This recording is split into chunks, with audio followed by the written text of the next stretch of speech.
Welcome sa Dries TV. Kung interesado ka sa ganitong news, huwag kalimutang isubscribe ang ating YouTube channel. Maraming salamat! Welcome back again sa ating YouTube channel mga kakimpaw, and sa update natin ito, ang pag-uusapan natin ay tungkol sa mga importanteng kaganapan kina Kim and syempre kay Paolo Abilino.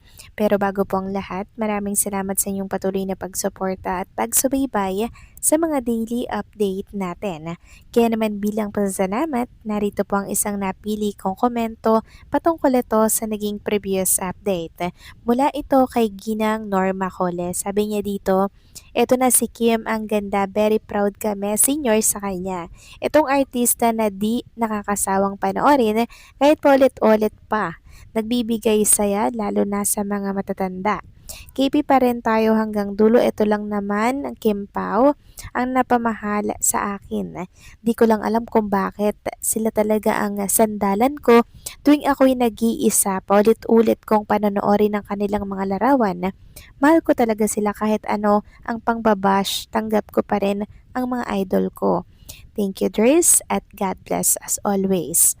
Maraming salamat po sa inyong komento, Ginang Norma Cole.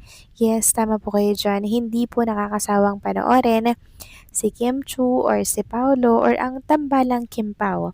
Paulit-ulit po natin itong pinapanood dahil may kung ano bagang nakapagpawala po ng stress natin, 'di ba? Nakapagpawala po ng problema natin. Pag si Kim and Paolo Abilino na po yung pinapanood natin, mga kakimpaw. Kaya nga kahilingan natin, sana magkaroon ulit ng movie si Kim and Paolo pakatapos po ng Kopino. About naman po sa pangbabash kay Chinita Princess, mga kakimpaw, hindi po natin siya dapat talikuran, bagkus ay dapat po natin siyang suportahan and ipagtanggol sa mga bashers na yan. And also, the more po na binababa at binabagsak si Chinita Princess, dapat natin siyang hilahin pataas at suportahan po natin siya, no? So maraming salamat po sa inyong komento, Ginang Norma Cole. God bless po sa inyo at mabuhay kayo. So ito na nga, pag-usapan na natin mga kakimpaw, mga topic po na nakalap natin sa update na to at unahin na nga nating pag-usapan ng tungkol dito sa usap-usapan ngayon ng mga netizen at showbiz observer. Ang naging talakayan po sa isang commentary show tungkol kina Kim Chu at Paolo Abilino, lalo na pagdating sa posibilidad ng kasal at usaping prenuptial agreement. Ayon dito sa naturang programa, na itanong daw po ng mga host kung sakaling mauwi nga daw sa kasalan ng dalawa, kahit wala pa naman daw kumpirmasyon sa relasyon ng dalawa, magkakaroon kaya sila daw ng prenuptial agreement bago magpakasal. So palagay ko, sabi niya, palagay ko hindi siguro kasi mabait si Kim, malambot ang puso niya, tsaka si Pao, hindi naman siguro ganon, komento ng isa sa mga hosts. Agad naman itong sinang-ayunan ng isa pang host at sinabing wala raw dapat pagtalunan pagdating sa pera dahil pareho namang successful at financially stable ang dalawa. Sabi pa ng isa, walang problema yan kasi pareho naman silang meron. At saka bakit naman pagdududahan si Paolo? Nagsisikap at nakaipon naman ang tao, dagdag pa nito. Ayon pa sa kanilang usapan, tila masaya raw si Kim dahil bukod sa pagiging supportive partner ni Paolo, tumutulong din umano ito sa pagpapalago ng kanyang negosyo at future investment. May mga bali-balita rin na umano ay kasosyo na raw ni Paolo sa ilan sa mga negosyo ni Kim.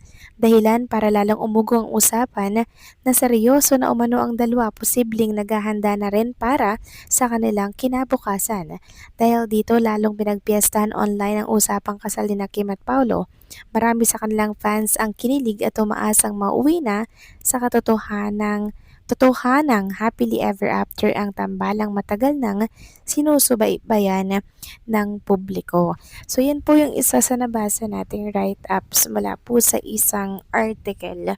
So dapat lang naman po mga kakimpaw na wala na pong prenuptial agreement, at saka isa pa, bakit ang dami pong nagmamarunong, 'di ba? Si Kim and Paolo Abilino po ang nakakaalam ng tungkol dyan sa mga usaping ganyan.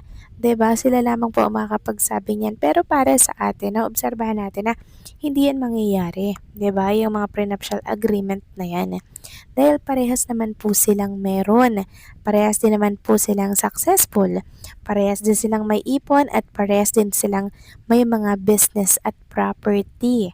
'Di ba? Kaya wala na po dapat pang pagtalunan tungkol sa prenuptial agreement na yan, na isang malaking sampal kay Paolo.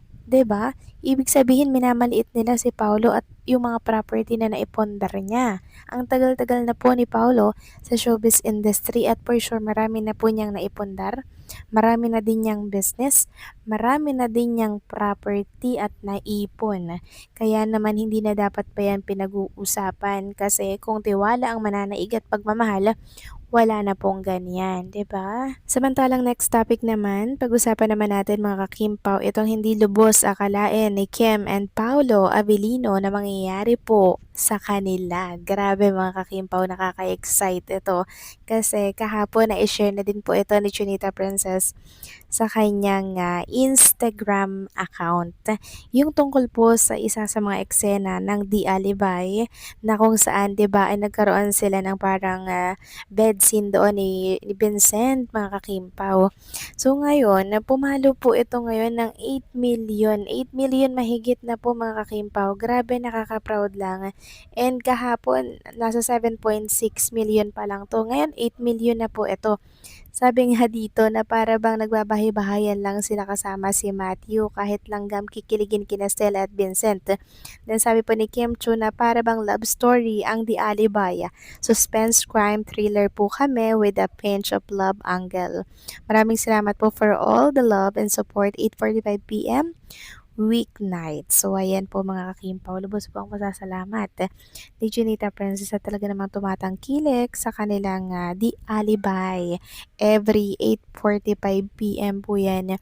Kahit ako kanina, nagulat din ako kasi 8 million agad. Ganon-ganon lang yun mga kakimpaw. Hiniga lang po ni Vincent si Stella. Abay, 8 million agad. 'Di ba? Ganyan po karami mga kakimpaw ang mga taong nakasubaybay at nakatutok po sa pagmamahala ni Kim and Paolo. Kahit na sabihing sa eksena lang yan. Pero, interesado rin talaga sila sa buhay ni Kim and Paolo at saka hantuan po ng kanilang love story. Super lakas po talaga ng tambalang Kimpaw mga Kimpaw, no? Kasi talagang sinusubaybayan po yung bawat project nila. Hindi po aabot ng 8 million mahigit yan, going 9 million na nga mga kakimpaw, di ba? Kung walang interesado dyan sa Kimpaw. Ibig sabihin, ang dami pa rin po talagang mga silent supporters nitong si Kim and Paolo na talagang hindi naman active pero nakasubaybay lagi sa mga kaganapan po kay Kim and kay Paolo Avellino. And hopefully magkaroon nga ulit sila ng bagong movie na kung saan for sure pipilahan na naman po sa takilya. Alam naman natin mga kakimpaw na talagang paldong-paldo ang producer every time po na si Kim and Paolo Avellino po ang bida, 'di ba, sa isang palabas. Kaya sana i-push natin 'yan and 'wag nating kalimutang sumuporta lagi sa project nila, okay? So advance congratulations Kim and Paolo. So paano mga kakimpaw, hanggang dito na lamang po ang update natin at maraming salamat po sa patuloy na pagsuporta.